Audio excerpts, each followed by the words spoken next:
Good afternoon, everybody. My name is Donna Feazell, and I'm your host of Donna's Edge Talk Show, where truth matters. Thank you so much for watching every day, Monday through Friday, beginning at 1 p.m. Central Time as I get to ride home with you in the afternoon. I want to thank all of our sponsors. Thank you so much for being with us, and all of our new listeners. We're all over the planet, it seems like. But you can find us on the radio at iecradio.media, and where we are Fox News affiliates. You may also find us on television, 182 Charter, as well as syndicated on Abundant Television, found on Roku, Apple TV, and Amazon Fire. And don't forget the podcast on thenewscasters.com. Continue sending those emails. Really make my day. Appreciate you doing that. I have a very special friend with me. He's been on the show several years. His name is Alan Mendenhall. And Alan, it's so good to be with you after the election. What are your thoughts? Well, my thoughts are that our last program held up pretty well. When we made our election predictions, we were spot on about the results. I posted our episode on social media and had kind of a cantankerous person write some comments about how wrong we were going to be and how Harris was going to win and how the Madison Square Garden rally was going to flip everything in her direction. And boy, were we right, and was that person wrong? Well, I wonder what they think about this particular person. What do you think about, I'm talking to you, person. So what do you think about not only the Electoral College, but the popular vote as well? Popular vote, I know. And what's so interesting is the number of people who still, to this day, will not admit that they vote for Trump. And Trump still overwhelmingly wins in the landslide. There really is in America, a silent majority. The old silent majority phrase really is true. Kevin Roberts at the Heritage Foundation is the president. He has a coffee mug that says the silent majority, but he crosses out the word silent. So it's just the majority. I've got that coffee mug, and I'm drinking out of it this weekend. That's awesome. So I think, because this has been a disappointment in past elections is churchgoers just don't vote as much, But I think what Kamala said about you're at the wrong rally. Oh, right. I think that woke some folks up. I think so too. And the Democratic Party has just drifted so far to the left.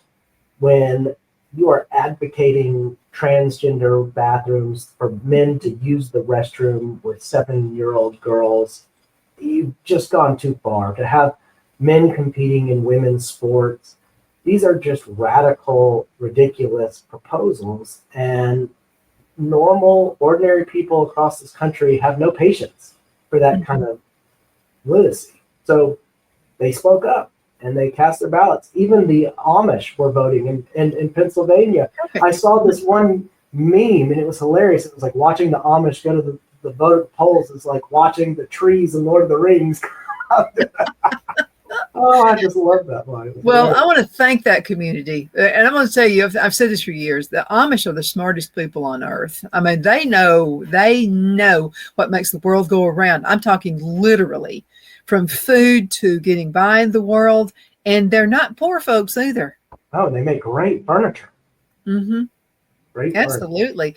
There are some heaters they also manufacture. One of my stepfathers actually bought one time. And I'm going to tell you what, that thing would really throw the heat out there. Oh, wow. How about that? Yeah. So they got a lot of good things going for them. But several other things I think happened. I think people they got out in huge numbers. I think also the big number, and I'm one of them, we actually voted early this time. This is the first time ever in my lifetime that I didn't go to the polls that voting day. But there was an overwhelming amount of people, conservatives, who actually voted early. Yeah, I think that's 100% right. The whole phrase "too big to rig" is accurate. And as we discussed on the last program, or the last time I was on at least, Trump's scrutiny of the voting system and all the attention he brought to it meant that it was a lot harder for people to cheat this time. You had an enormous number of poll workers around the polls here in Alabama that I saw, and I have many friends who are attorneys who volunteered to monitor polls who had never done anything like that before. And so I think that the integrity of the voting system was much more protected. And if you look at the number of votes, total votes that Barack Obama got, and then he got again, and then if you look at Hillary Clinton, and then you look at Biden, and it skyrockets up, and then it goes back down again for Harris. So, those numbers just don't make sense. No, they don't. I want to ask you a question about Biden. Do you think secretly Biden voted for Trump? And the reason I'm asking that is there's this little fashion statement. It's an unwritten fashion statement. When you wear the colors of your party. Yeah, so yeah. Jill wears a red Jill dress. Wears the red pantsuit. I know. And I saw some friend posted a little meme on Twitter that said, in retrospect, there were signs. And it was Jill Biden walking out of the polls, and that everybody was talking about how Biden, both Jill and Joe, despised Harris and were furious about what happened over the summer when he was dethroned, as it were, from running for president. And I find it hard to imagine he wouldn't be upset. I mean, how could you not be upset? But the question is, were they so upset that they voted a different way? Who knows? I think they did. Excited about voting for Harris if they did? Maybe not. Maybe they felt Schadenfreude. I don't know. How do you think the meeting went between Biden and Trump when they met just a little bit ago? Oh, it looked as though it went fine, and that Biden was actually smiling more than he's smiled in the last 4 years, that he was actually kind of enjoying himself. But you never know with Biden because he's not all there. And he could have been senile at any given moment, and we wouldn't really know. But this move over the weekend to authorize Ukraine to bomb deep into Russian territory suggests that if not Biden, one of his political operatives is trying to sabotage Trump's presidency from the get-go, trying to set up Trump for failure.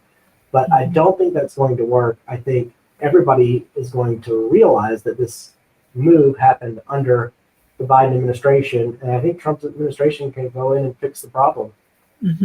I think they will too. I think people are overestimating American support for Ukraine in this conflict. I think most Americans believe that we ought to not be involved, that it's not really our conflict, and that we've got our own problems to worry about. Why are we over there spending all this money when we're over 34 or 35 trillion dollars in debt here? We've got other things to do.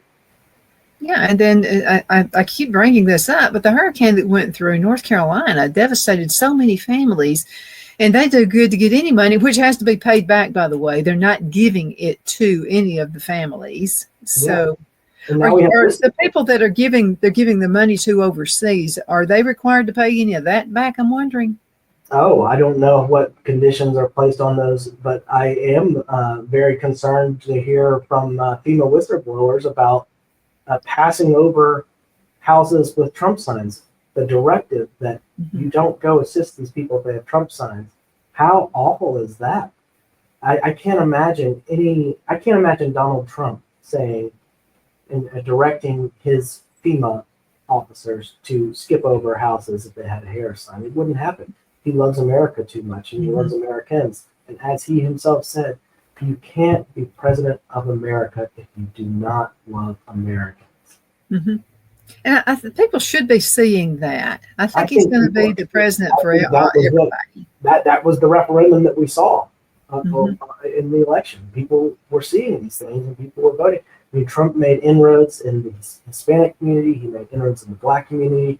He's making the Republican Party into a more diverse party in terms of ethnicity and background. And he appeals to working class voters in a way that Democrats don't. And Democrats purported to be the party of the workers for many, many decades. And they've lost the workers because again, they are promoting things like transgender ideology that really most ordinary Americans who roll up their sleeves every day and go into the office to do a day's work don't care about. It's weird to them. That's a strange thing.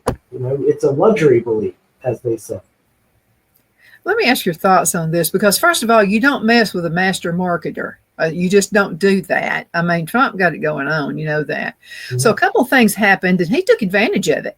So he goes to work. Kamala said she'd worked at McDonald's. We know that's a fabrication. But anyway, so he goes and he starts passing out burgers. And by the way, pays for everything. Everybody who went that day got everything free while he was there. So he dresses up and he's putting the fries in there. He's at the drive-through. I mean, what do you think that did? Then I want to ask you another question. Not only that, but the garbage bag deal. So glad you brought up both of those. Yeah, those were semiotic gestures that were brilliant. And I say semiotic in the sense that he was conveying signs and symbols to the people that were very appealing. And both the garbage truck vest and the McDonald's apron are very American icons. They're very symbolic of America. Somebody that gets this is like a performer like Lana Del Rey. She's appealing to working class men in her music videos, and she'll have guys on a Harley or guys with a cut-off jean jacket and guys with a tattoo. She knows how to appeal to the working class, and Trump is brilliant in that respect. But he's also, in terms of semiotics, tapping into a very old way of messaging. And I think it has to do with that sense of noblesse oblige, which is that although he is a spokesperson for the working class, he is also acknowledging that I am not of the working class myself. He doesn't do that silly thing that Waltz did where he goes and puts on a hoodie or puts on camo and looks inauthentic and doesn't look as though he is being himself. He put on his tie and he put on the garbage vest over it. He put on his shirt and tie. He put on the McDonald's apron over it. That is a way of showing that I am who I am. I acknowledge it, but I am coming into your world to be with you and to be like you and to gesture towards your needs and wants. And I'm not going to insult your intelligence by pretending to be you, because I don't have the same experience, but I will speak for you and I will speak with you. And that is the messaging that, whether he has a coherent notion, is conveyed. Whether he is fully aware that that's what he's doing semiotically, he is, as you say, a great marketer. He sees it as a great branding exercise, a great PR tool. And it's brilliant. It's genius. Well, they just handed it over to him. Did they not think he would do something like that? No, it's amazing. I mean, you were their advisors. I have several friends who are attorneys who went to vote wearing grocery bags. They wore grocery bags like with the hole cut out, and they voted like that because they're. I love it. I mean, and who else would inspire such things? Well, something else, and Trump brought this up the last time he ran for office, and this was pertaining to people who do, they work for the city, picking up garbage and what have you. Do you know that a lot of those wind up millionaires because they know how to manage their money? You've got a good stable. It's a good job to be a trash collector. And you don't have to go into debt getting a college degree before you get the job.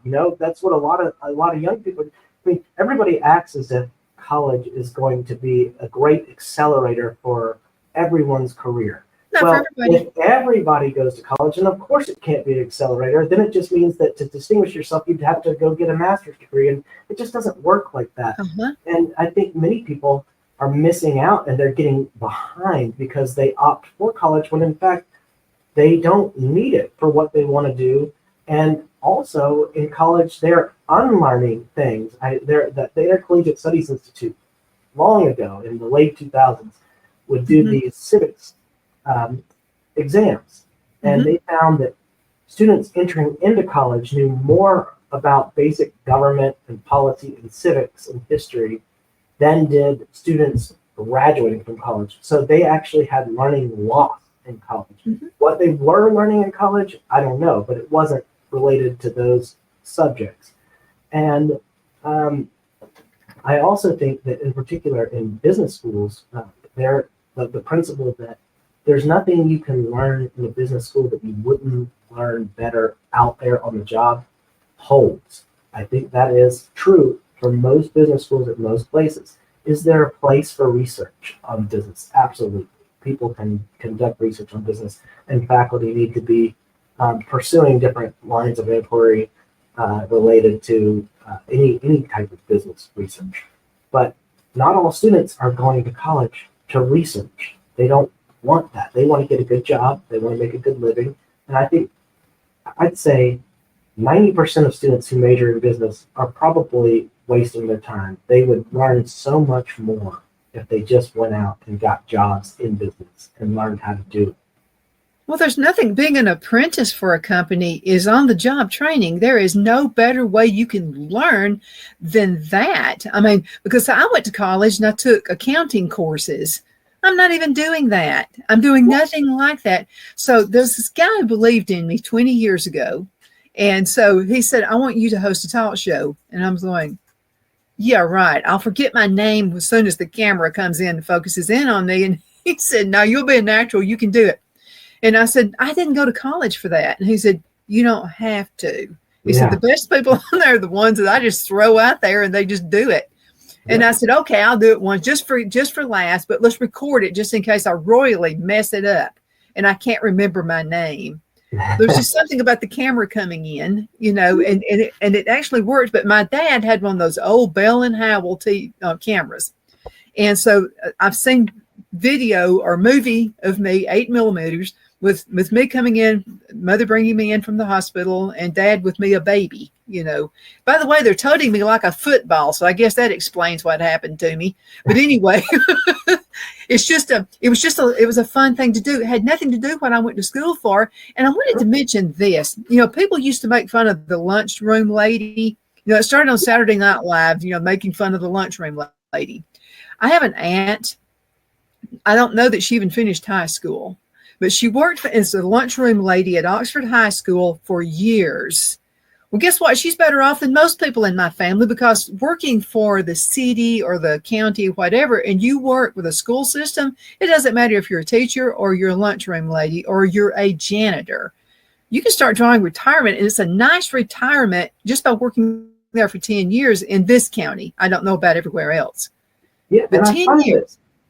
People that hold jobs like those which you just described are pretty good at managing their money as well. I know a lot of people who are in the professional world who are dentists and who are lawyers in particular. These are two examples that I just happen to be thinking of right now, who have no money. They're my age, they're in their 40s, and they have no money because they went into debt and they paid off student loans after however many years, but then they had this notion that I want to live like a dentist or I want to live like a doctor, and they tried to live that life before they had that money, and they never got out of debt, and they still struggle with money. Whereas somebody that gets a job earlier in their career, works hard, lives within his or her means, is way better off in his or her mid-40s than these professionals who are living some fantasy life where they think, you know, they're holding themselves up to these standards of doctors or lawyers they've seen on TV, and they're ruining themselves in the process. That's right, because basically what you're doing is you're making payments on interest. Right. And I know you've talked about this several times. Kids don't know they can actually make more of a house payment than what is recommended. If they tell you $700, try to move it up to $750. It's amazing how much interest you're shaving off of that. That is true. And there was an article in the Wall Street Journal. It wasn't about this subject of personal finance, but it mentioned in the article that if you are a millennial, which I'm a millennial, believe it or not, you can actually be old and be a millennial now. We use that term. You're a young little guy. But if you are a millennial and over 5 years you are spending $1,500 on some expense, maybe it's daycare, maybe it's something else, but over that 5 years, that $1,500 is costing you $1 million in savings over a lifetime if you were to take that $1,500 and put it in a passive index fund that tracks the S&P 500. So all you have to do is eliminate $1,500 of expenses every month. If you were to put it just for 5 years, into a passive index fund, at the end of your life, that amount will be worth $1 million. And that's incredible that people are not saving. And I'm guilty of this too. I have a lot of expenses that I shouldn't have. And I could definitely be doing more with less. But there are people that are in much worse shape than I am as well. So, you know, it's a question of priorities and a question of prudence. Absolutely. Like my aunt I just mentioned. So my uncle, blood uncle, died several years ago. Well, she didn't have to worry about it. You know, she never remarried. She said, he was my man, you know, like that. But see, she wound up she's not paying rent. A lot of her friends are paying rent, you know, and she has no house payment, no rent payment, no nothing, because she paid the house off. She was smart enough. She went on ahead and took the laughs, you know, people making fun, being, well, guess who's laughing now? Yeah. And, you know, say what you will about him politically. I know people dislike him, but as a person, Jimmy Carter was very modest in his living and lived in the same small house that he lived in before he was president in Plains, Georgia, and never bought a mega mansion, never did anything like that, lived within his means. And I can respect that type of humility. I can too. I can really respect that. Oh, yeah. My grandparents were all the same way. Yeah. They were happy with what they had. And Right. my grandmother was, so my grandmother had one restroom, and I would say, just one? You just have one restroom? And she would say, I don't want to spend all of my time cleaning 2 and 3 restrooms. And so how many do you need? How many do you need to go? She said, it's just me and your granddaddy. Why do we need more than? And I said, well, when we all come. And she said, it always works out. There's always plenty of time for everybody to go to the restroom. So she was right. Yeah. You know, I used to laugh at that. Well, she was absolutely right. Yeah, that is true. Absolutely. Wow. You know, so many things. I think we're being humanized again after this election. Yeah. So many things you think you have to do. I've mentioned my son several times. So his in-laws are wonderful, wonderful people, but they didn't want them living in a mobile home. And so what happens, he was going to college, he buys a mobile home, but he's renting it out to some of the other students, and they were making the payment, plus he was putting the money in the bank. Well, when he gets married, well, then he said, let's live in the mobile home for another couple of years, and then we'll save up enough money, and we'll build a town or have a townhouse. They live close to the Raleigh, North Carolina area. I'm glad they did that now. I mean, they are like debt-free. That's awesome. All because he did that. And I remember his mother-in-law, wonderful lady, but I remember her saying, I don't want my grandkids being born in a trailer. That's all she would say. And I said, well, let's just let them decide what they want to do. You know. Well, now my son is considered the financial genius of the family. Yeah, that's right. My brother is in wealth management in Atlanta, and he can't discuss his clients. He can't reveal who his clients are, but he says that wealth is more about saving and keeping the money you have than it is about making the money that you don't have. And he said, you wouldn't believe some of my clients that are multimillionaires, what they did for a living. You wouldn't even believe it. They just saved well. And they may have had basic jobs that you wouldn't think anything about, but then they inherited family land or, something like that. And they became wealthy because they didn't spend money, and they weren't showy about what they did have. They were grateful for what they had and didn't think it should go to waste. They didn't want to waste it. They weren't profligate spenders. They were careful savers. A few years ago, I was working for a company, one of the biggest cosmetic companies in the world. And so they wanted me, actually gave me an opportunity to go to New York, live there. And a lot of money, but now when you compare comparison pricing, your rent is so much higher there. You buy a house, you can't afford to buy a house there. Yeah. You got to be gussied up. Now it's got to be like Fifth Avenue dress, attire, stuff like that. You got to spend a lot of money on your clothes, but that's not the number one thing I thought about. My number one thing was raising my teenage son in New York City. Yeah. I was like, I don't want to. So my friends were saying, you are crazy not to take this job. Are you crazy? And it was like, no, I don't think so. Because he's got a mind of his own. I raised him to have a mind of his own. And I said, because I wanted him to be able to think for himself. That's important. And I'm thinking, he's got a mind of his own. I raised him in New York. What's going to happen? Right. Because so many of my friends moved to a big city like that, a big, huge city. They wind up spending so much money on therapy for their own self and their families. A lot of their money went to therapy and just different things you have to think about. So I wound up being so much better off to stay put. And so mentally challenging, because I noticed that a lot of the people that I met up there was something not quite right about them. They were getting into alcohol. They were doing drugs. They were doing all this stuff just so they would have to take pills to sleep. Then they would have to take other pills to wake up. Oh, my goodness. I didn't want that life. I didn't want to be on a hamster wheel. So you just got to find out, not what other people say. Think of my aunt. Think of my Aunt Ann, lunchroom lady, pretty darn well off right now. Because she did something everybody else made fun of. You've got an announcement. So let's go ahead and cut to a commercial break. Okay. We're going to be right back in just a few minutes. We'll be right back. Twin City Used Car Sales has been serving drivers in the Northeast Alabama area for years with a quality selection of late model used cars, SUVs, and pickup trucks.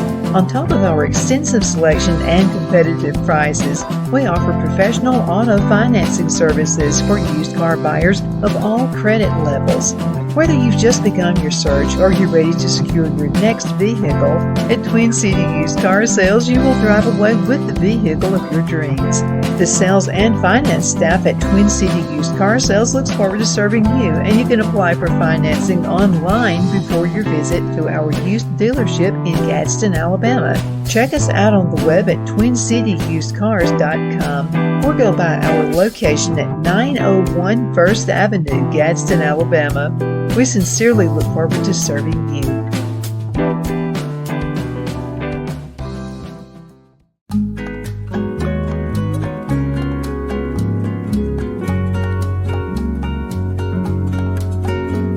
At Lamone's Mexican Restaurant, located in Henniger, Alabama, and voted Best Mexican Restaurant of DeKalb County, Alabama 2020, we're here to serve you with authentic Mexican cuisine. Order easily online by going to lamonsmex.com or call 256-657-3999 to place your order.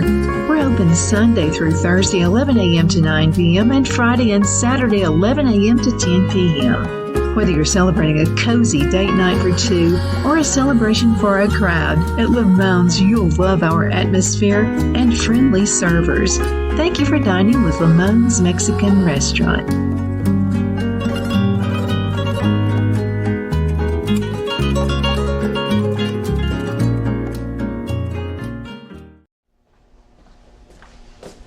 Are you ready? We all wonder what tomorrow will bring. But the future lays itself at the feet of the prepared and surrenders to the will of the persistent.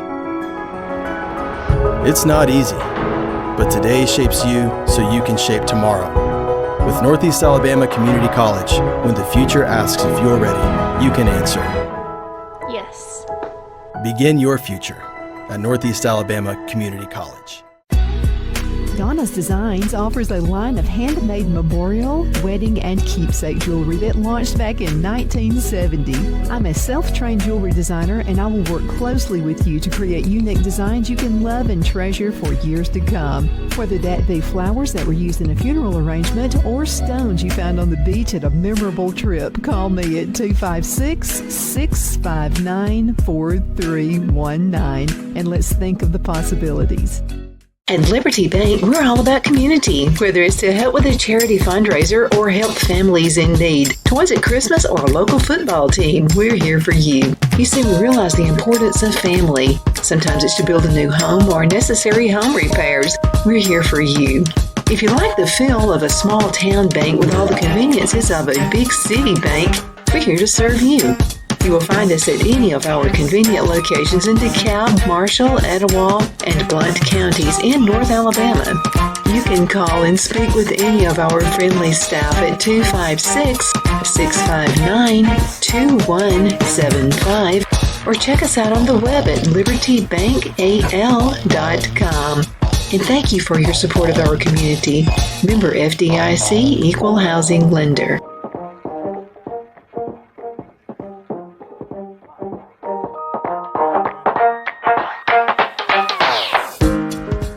Because of your overwhelming support, our 1488 MyPillow has been one of the biggest sales in MyPillow history. I couldn't think of a better way to say thank you than to extend our wholesale pricing through Christmas. Get a classic standard MyPillow for only $14.88. Upgrade to a queen size, just $18.88. King size, only $1 more. Get my body pillows for only $29.88. And ready? Multi-use MyPillows, only $9.88. It's perfect time to stock up for Christmas gifts for everyone on your list. Go to MyPillow.com or call the number on your screen. Use your promo code to take advantage of our wholesale pricing, including my classic standard MyPillows, only $14.88. But that's not all. I'm so confident you're going to love our classic MyPillows that I'm going to extend my 60-day money-back guarantee until March 1st, 2025. Plus, orders over $75 ship absolutely free. Good afternoon, everybody. I'm back. And so is Alan Mendenhall. Thank you so much for watching Donna's Edge Talk Show, where truth matters. And that's what we're out there giving you, the truth about everything. I'm very happy camper about the election. And I think a whole lot of folks like you and me, Alan. So, you've got an announcement. I'm so proud. I'm excited, Donna. I'll be leaving Troy, which is sad. I've enjoyed my time here and appreciated everybody I've worked with, to join the Heritage Foundation in May at the end of the academic year. So technically, I'm a visiting fellow right now, so I have a little bit of an on-ramp as well as an off-ramp. And I'll be joining the Heritage Foundation full-time in May, and that's going to be really exciting. I'll be based here in Alabama and commuting to and from DC as needed, definitely a few days every month, but be working with policy in the Southeast region and doing a lot of other things for Heritage. That'll be very exciting. Let's talk about the Heritage Foundation. What's it about? Well, it's been around for a while. Its mission is to promote public policies based on free enterprise, limited government, individual freedom, traditional American values, and a strong national defense. It's been one of the leading conservative think tanks for my whole life, but much longer. I think Ed Feulner was an excellent president, and he stepped down, and then Jim DeMint became president, and then Kay James was president for a while, and then Ed Feulner came back in for an interim period, and now Kevin Roberts is president. And so I'm very excited to work with Kevin Roberts. I think he's a great guy. I think he is very sober on foreign policy, takes a more kind of Pat Buchanan line to foreign policy, which is where I generally fall. And I'm just excited. I know Heritage is fundraising. I think it had its record fundraising year last year, and is set to do incredibly well again this year. It's got a $100 million annual budget, and it's doing great work, and I'm excited to be a part of it. And I know you'll do very well. You mentioned the word freedom, and I wanted to talk to you about what a realtor told me. So before the election, she said houses just weren't selling. She said, I think for the market they were nervous. People didn't know what's going to happen if Kamala Harris is president of the United States versus what happens if Donald Trump is president. And this is in Anderson, South Carolina. Awesome. Her name is Lindsay Cole, by the way. If you live in that area, you need to get her for your realtor. She's just awesome. She knows what she's doing. So anyway, she said, they're just, people are just waiting. They want to wait until after the election. And she's a conservative. You want a conservative, by the way, for a realtor, I would say, she's going to look out for you. So she said, Donna, it was the day after it was like, bang. Now people are wanting to buy houses again. And so if you'll go to realtor.com, realtor.com, you'll see what I'm talking about, because homes that have been on the market for now a few weeks, you're seeing pending, And you're seeing under contract just in the past week, I mean, just an explosion of people now that feel free to buy a home. I mean, people are not going to buy it when they feel like they're in bondage, are they? Well, that's right. And, one of the sort of byproducts of the rising interest rates, the mortgage rates were over 7%, which, if you were living in the 1980s, you might think that sounds good. But, for me, I mean, when I bought my first house, I think I locked in an interest rate somewhere just a little over 3%. Uh-huh. So if there are people like me who bought a house and locked in low mortgage rates, well, they might be reluctant to sell because they know that whatever they have to buy out there is going to be an interest rate over 7%. And, that's over time that's going to cost you a lot of money. So there's a lower inventory that hurts with the housing market. Just in general, the issues with inflation, we've talked about this many times over the years. Inflation makes things cost more. It costs more to build. It costs more to get lumber and whatever else you need to build houses, all the different constituent elements of a home. So there's been construction slowdown.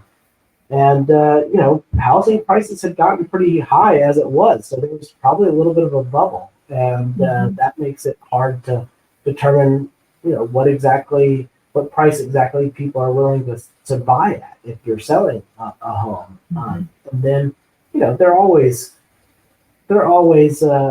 impacts when it comes to unemployment and the fear of recession. There was, during the Biden administration, some debate over whether we were in a recession. But obviously, if you are in a recession and buyers are going to be reticent to make major financial commitments like buying a home, that's just, it's a risk. So there are a number of factors. Also, as we've talked about in the past, young people who in previous generations would have been new home buyers are putting off selling homes because of the rising costs of higher education. They have to take out student loans, so they're paying off student loans rather than buying houses. Whereas, a generation ago, 2 generations ago, you could actually go to work and pay your tuition. Well, that's absurd now. There's no way you can, unless you get academic scholarship or athletic scholarship or something like that, or just major scholarships.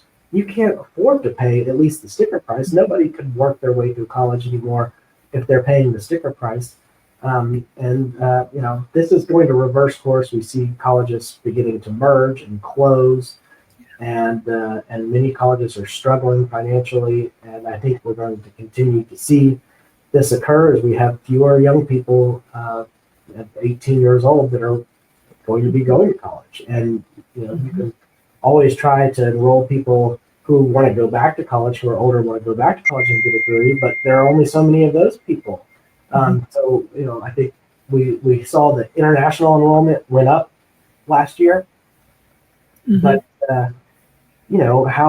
how long term is that, where universities are just now vying for however many students from India and China they can get? That just doesn't seem like it's a long-term viable model. And now that we're learning there are national security issues with some of the students that we're bringing in from China, and we're having to close Confucius Institutes all across the country because they've been spying on intellectual property and universities in general and reporting back to the Chinese Communist Party about what they're learning here in American universities. I think that, we're going to see a dramatic change in the higher education landscape over the next decade. And a lot of institutions that may even be household names may not be there anymore in a decade. I feel like that's going to happen. And the interest in technical schools has really, it's accelerated. It has, yeah. A lot of public regional universities try to offer, skills-based technical education, Absolutely. But why would somebody choose to go to a public regional university to get that when they could go for almost nothing at a community college and get the exact same education? What are your thoughts about interest rates once President Trump takes office? Do you think it's going to go up or down? I think they're going to go down. I think the Federal Reserve is already signaling that it's ready to start slashing rates. I think what will be interesting to see whether Jerome Powell keeps his job. There's already sort of a a sign that he is going to try to stand up to Trump, and Trump technically can't make him leave his job, but he's going to sure try. I have a feeling. So we'll see how that standoff plays out. We're talking earlier in the program, the first part of the program, how Trump just resonates with everybody else. I thought it was pretty telling when he was on the plane with Elon Musk and several other of the guys. They're they're the high rollers. They were on a plane eating McDonald's. Yes, yeah, that's right. That's So, right. That's RFK something we need. Jr. is going to be a head of health, and he was scarfing down some McDonald's too. But he's a ripped guy. There are all those pictures of him on Twitter with his shirt off, and he's got his pecs and everything. I don't think that one Big Mac or whatever it was he had is going to throw off his training. He seems to pay very close attention to his personal health. Well, something, you can't live off of salads either. You can't that's go. True. No, you cannot. You got to have a balance, and I think a Big Mac's okay every once in a while. You're making me hungry. It's 10. I'm hungry now. Let's stop the show and go eat. I'm actually going to lunch with somebody as soon as we get off this call, and now I'm kind of like checking my watch. Yeah, well, hurry, I'm hungry. So, okay, just a few minutes left in this segment. So I wanted to ask your thoughts about when President Trump comes into office. Mm-hmm. What can we expect from world leaders? Are they glad Trump's coming in as president, in your opinion? Well, it depends on what you mean by glad. I think Viktor Orban, for example. Are they relieved? Glad. I think some of them, so I'm projecting. It's hard for me to know what a world leader thinks. But right. I suspect, and this is probably a good thing for the United States, I suspect some of them are not happy because they don't know what to expect from a Donald Trump presidency. And that's good for us. It may be bad or frustrating for them, but that's good for us. Mm-hmm. I think having an unpredictable president is good. And Trump is unpredictable in certain ways and predictably unpredictable in other ways. What I mean by that is we know what he's going to do, and he said what he's going to do, but we don't know what that will mean for America's place in the world because no one's done this stuff. They call we've heard the term the uniparty, which is that, Republicans and Democrats really in the establishment form are indistinguishable. They're going to just do the same old, which is get elected, be beholden to their lobby corps, signal to their European counterparts, do what they have to do with NATO. Trump's not that guy. He is not, by any measure, an establishment person.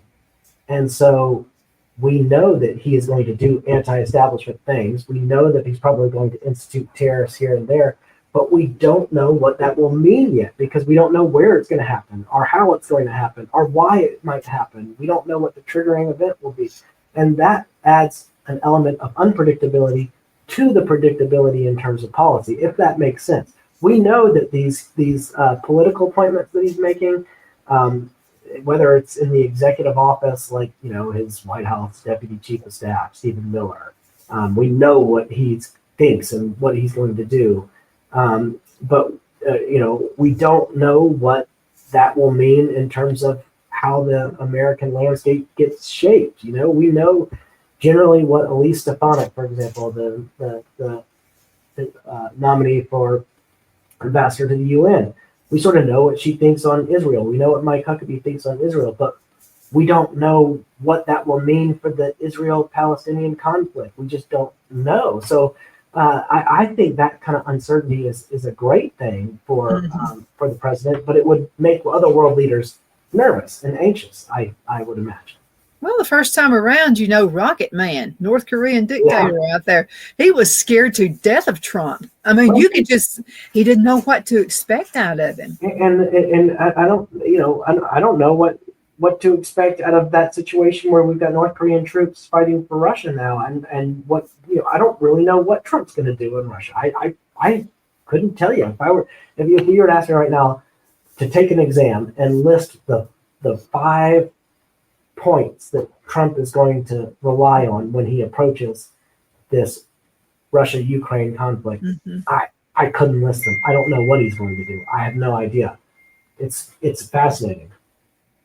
I think it's a good thing. I think it's a good thing. I really do. Because this is what you do. Your adversaries, you want to keep them guessing. You want to keep them guessing, and I do think that Trump is wanting to put America's interests first. He loves this country, and that to me is the right priority. We don't need to be fighting other people's wars. We don't need to be policing the world. We don't have the money to do that. We're $35 trillion plus in debt. We can't afford to go police the world anymore. And these European countries that want to see action, well, they want to be protected. They're going to have to step it up. If they want security, they can't rely on the United States for it anymore. Many of them are promoting values that are antithetical to ours. Why would we support them? They should be on their own. If they have a problem, they need to look to their own security first. And if they can't do it on their own, then maybe they need to stick a sock in their mouth and stop running it. And and not depend on the United States of America to go defend them. We have plenty of our own issues to work on, and we need to work on those before we start trying to fix other countries. I think so too. And let's talk about financially. And no doubt it's going to be turned. The finances it's going to be turned around, no doubt. How fast do you think? And what's the first thing he will tackle, in your opinion? Will it be interest rates? What will it be? Well, I think it's going to be the administrative state. He is going to take an axe to the administrative state. This new agency Doge that Vivek Ramaswamy and Elon Musk are going to head, I hope it has teeth, because it is absolutely necessary. We just learned that the Pentagon hasn't been able to manage its budget, hasn't been able to even estimate how much it's been spending. It's unbelievable. That's out of control. We need Doge to come in there and ensure that we have sound accounting, and we need to get rid of waste. I was talking to somebody on the phone this morning. I won't say who it was. I was driving in, but he's a state employee in Alabama, and he was telling me about all the people he has known over the years working from one agency to the other who were going to the office and basically playing solitaire on their phone all day and getting paid to do it. And that just is unnecessary. I feel bad. These people need jobs, but the more we have government bureaucracies, the less we're going to have private industry in this state.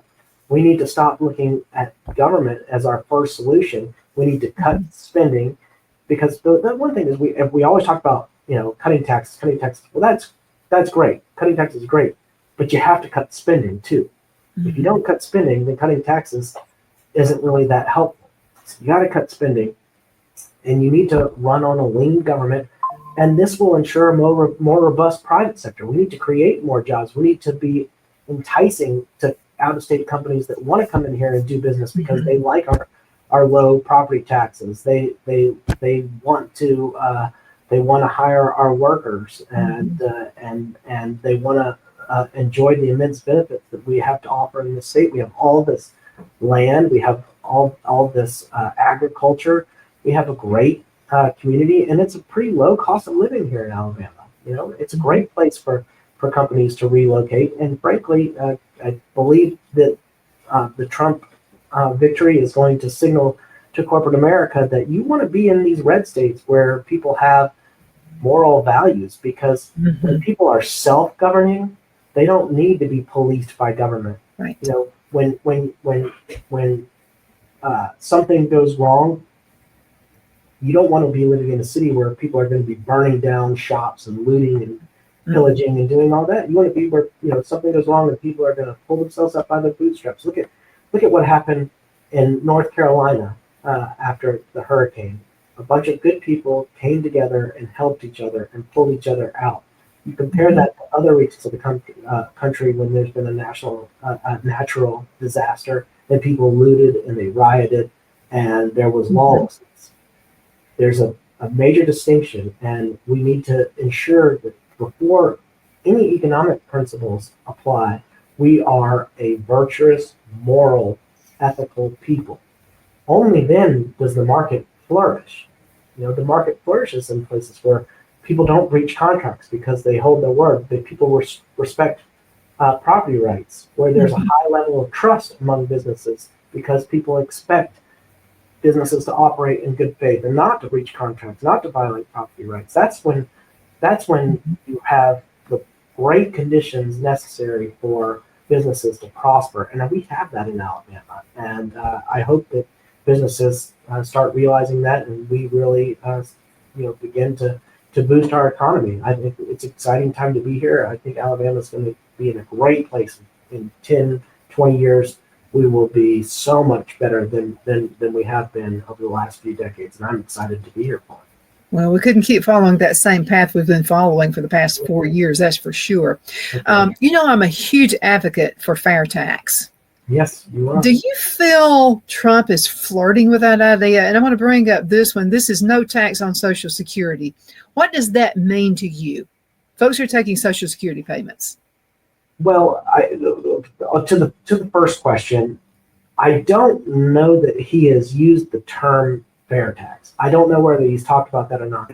But he's the first presidential candidate in my lifetime that I can think of. Maybe Ron Paul did this or somebody like that. But where Trump actually put it on the table that maybe we should toy with getting rid of the federal income tax as a trade-off for tariffs, because in general, when you do institute tariffs, you cause rising prices. So if I put a tariff on steel, well, then anybody importing steel is going to be hit with that tariff.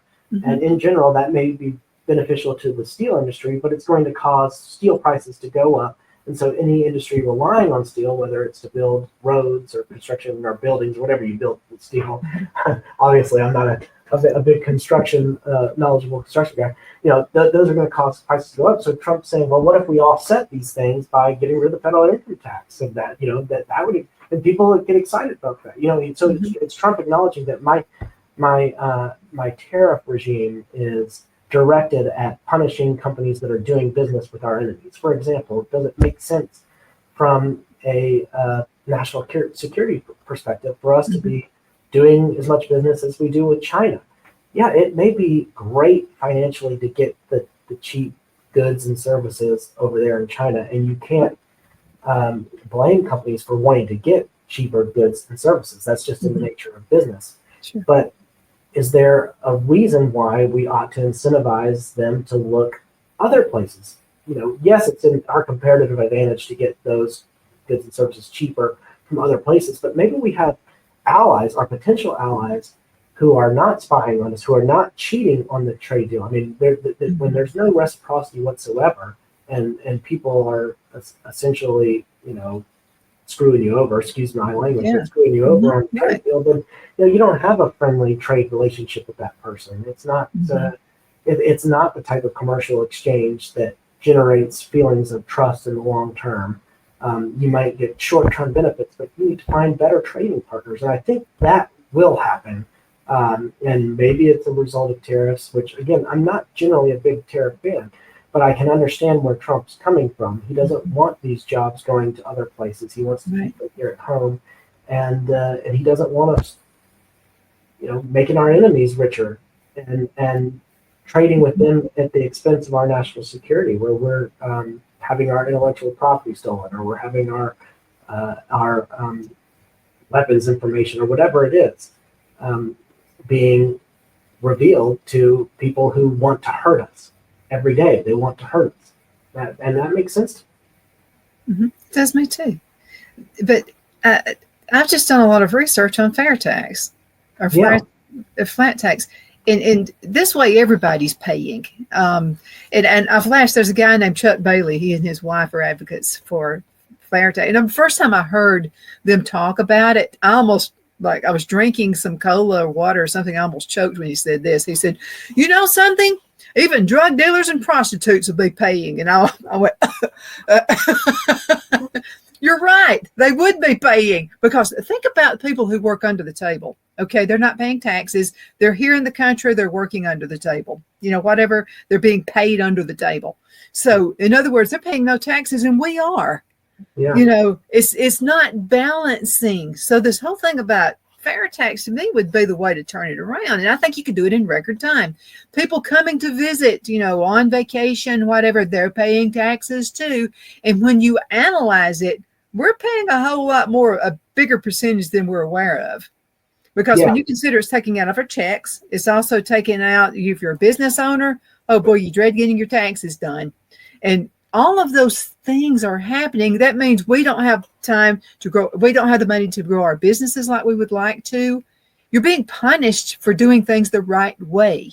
Yeah, and that didn't come up so much in this election as it did in the last election. In the last election, people made a lot of to do about Trump's taxes. Remember, the Democrats made it a lot, and he said, "Look, you should actually think that this is a good thing, that I am using my knowledge to work the system. I know how the system works, and you need to appreciate the intelligence I have for that. What I want to do is change the system so that people like me can't do what I'm doing." And that's kind of what he said, and it's interesting. I've always been kind of on the fence about the national sales tax, or the fair tax, and a single flat sales tax rate on goods and services. But I think it would be certainly better than what we have now. And as put on the table, abolishing the federal income tax, that's exciting. You'd get rid of corporate tax and payroll taxes, like you said, Social Security taxes. I would love to get rid of the state taxes and even capital gains taxes. I think you'd incentivize much more investment. We talked earlier about savings and investment, and it'd be interesting to see. I like I said, I've been on the fence on it. But if it eliminates all those other things that we just talked about, great. But as I also mentioned earlier, when you start eliminating taxes, you also have to eliminate spending. And to me, the spending is so out of control. When you think about, you would not run a business that way. I mean, okay, how long would I be in business with this? Okay, with my talk show, how long would I be in business if I spent more than I was bringing in? Yeah, you wouldn't be in business long at all. You can only operate. It's unreal. So long. Yeah. That's why a businessman needs to be running this country. Yeah, I agree, and we're getting several of them in this administration. Yeah, I'm tickled. When I really liked Trump the first time, I knew that he was, a worker and all that kind of stuff. But when he really won me over before he even ran for president was the skating rink in New York City. They'd thrown all kinds of money at it. I mean, just throwing it at it, and nothing was being accomplished.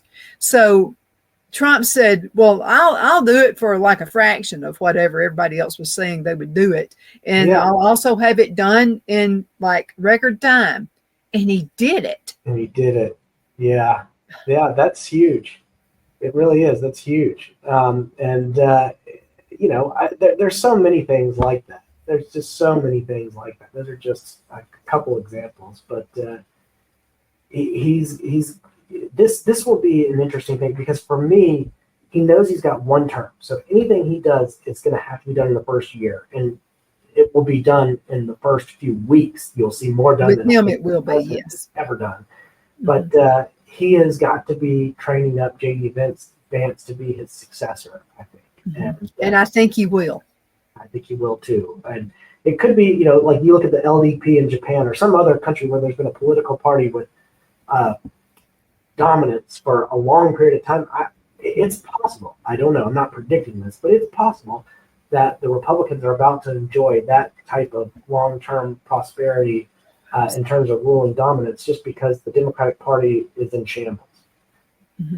I think so. You're going to have to go. Yeah, man, I can't believe it time flies by. Oh my goodness, we're on a roll too. Oh my goodness. So, Alan, it's so good to be with you. What would you like to say to the folks before we go? Well, I just like to say that we are at the beginning of a new era, and I'm excited to live during this time. I think we're going to see very positive change, and we should all be grateful for that. And I'm excited, and I hope everyone else is too. Well, I'm hearing it. I'm hearing it. I really am. But thank you so much. I always love having you as a guest on the show. Hang around a little bit because I need to get you set up for December as well. Okay. Thank you guys so much for watching. I definitely appreciate that. And so does Alan, who's been with us a long time. But thank you so much for watching. And continue sending emails, by the way, Donna@donnasedge.com. And by the way, if you would like for me to ask Alan a set of questions next month, go ahead and get those sent, okay? Donna at donnasedge.com. Thank you for watching. Appreciate it. Bye-bye.